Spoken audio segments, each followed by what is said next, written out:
aming ulam. Ininit ng aking anak. Ayan. Salamat. Yung pancit canton guys yung aming ulam. Tsaka chicken na may ano ba tawag dito? Mayroong papaya at saka coconut milk. Ayan, mayroon. Ayan, ready to eat na kami guys. Nagulo yung aming ayan yung aming kanin. Ito ay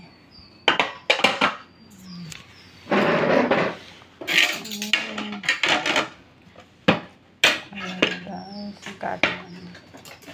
Oh, wala pa tayong ano na. Hindi pa ako nakabili ng ano, yung placemat na bago. Wala pa tayong purse. What is it? Wala pa tayong purse. First what? Ayan guys, ay kami kakain na. Eric! Kakain na kami. Halika na, let's eat. Wala pa si Tito Asoy. Ayaw mo na siya dun, Mi.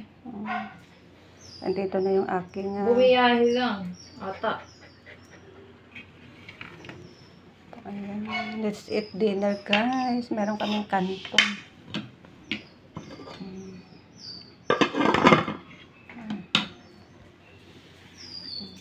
Tsaka chicken. Kami ng tanghali. Ito din yung ulam namin guys. Tanghali hanggang gabi na yun pag may natira. Tapos kung kunti na lang, dagdag na lang ng dagdag ito. Ayan. Let's have our dinner guys. Ang aking aso nandun sa baba.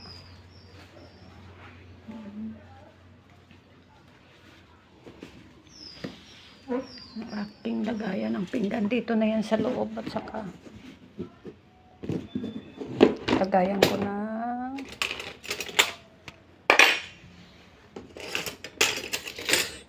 mga tinidor ko. Ayan.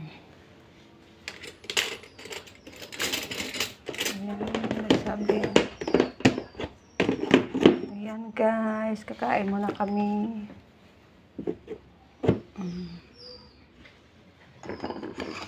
Ayan. Thank you Lord sa food na laging nakahanda sa aming mesa. May sumilip. O yan, may sumilip.